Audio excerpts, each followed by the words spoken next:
सूजस special report में आप सभी का स्वागत है। मैं हूं आपके साथ निशा शर्मा।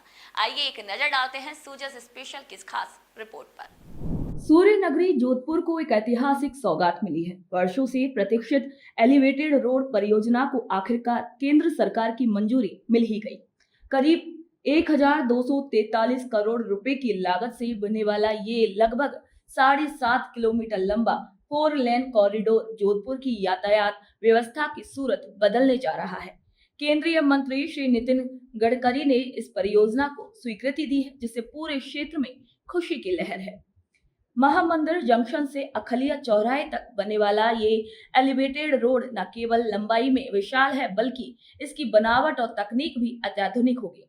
दोनों ओर service road, slip road, 13 entry exit ramp और NH62, NH25, NH125 से डायरेक्ट कनेक्टिविटी, ये सब इसे एक स्मार्ट इंफ्रास्ट्रक्चर परियोजना बनाते हैं। ये एलिवेटेड कॉरिडोर 8 बड़े और 20 छोटे जंक्शनों को निर्बाध रूप से जोड़ेगा, जिससे ट्रैफिक जाम की समस्या से छुटकारा मिलेगा। यात्रा कम समय में होगी, वाहन चालकों को सुरक्षा मिलेगी और जोधपुर की सड़कों पर एक नई व्यवस्था दिखाई देगी। इससे पर्यावरण को भी लाभ पहुंचेगा, क्योंकि जाम में फंसी गाड़ियों से निकलने वाले धुएं में कमी आएगी। मुख्यमंत्री श्री भजनलाल शर्मा और स्थानीय विधायक श्री अतुल भंसाली के प्रयासों ने इस परियोजना को मूर्त रूप देने में अहम भूमिका निभाई है।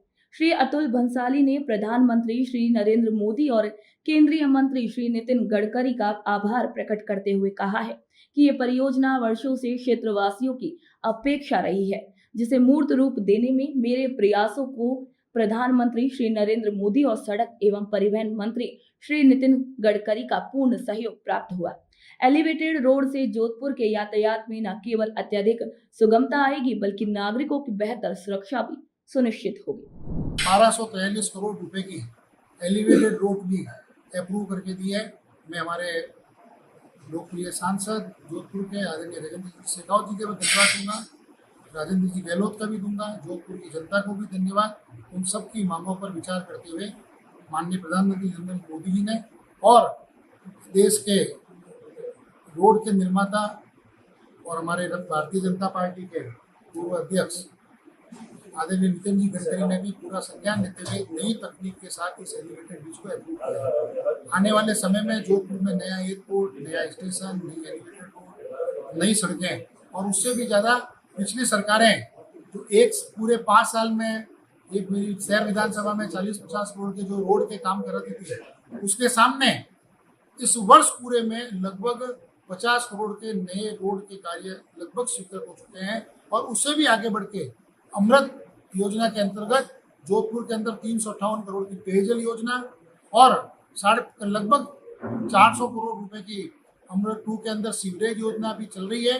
मैं समझता हूँ इतना कार्य जोधपुर के इतिहास में, जोधपुर के शहर के अंदर हुआ है। मैं सौभाग्यशाली समझता हूँ कि मेरे विधायक काल में ये कार्य यहाँ पर संपन्न हुआ है। ये परियोजना केवल जोधपुर ही नहीं, बल्कि पूरे मारवाड़ क्षेत्र के लिए एक गर्व का विषय है। वर्षों से अटकी इस योजना को अब गति मिलना ये सिद्ध करता है कि मजबूत नेतृत्व और दूरदृष्टि से असंभव को भी संभव बनाया जा सकता है। अब सूर्य नगरी विकास की एक नई ऊंचाई की ओर अग्रसर होने जा रही है। इस परियोजना के पूरा होने के बाद जोधपुर में औद्योगिक क्षेत्र को एक नई रफ्तार मिलेगी और रोजगार के अवसर भी तेजी से बढ़ेंगे। एलिवेटेड रोड की जो लंबे समय से जोधपुर की जनता की मांग थी, उसको देखते हुए राज्य सरकार के जो प्रयास थे, उसके तहत में जो केंद्र सरकार ने सैंक्शन जारी किया है, ये इसके लिए बहुत जनता में खुशी की लहर है।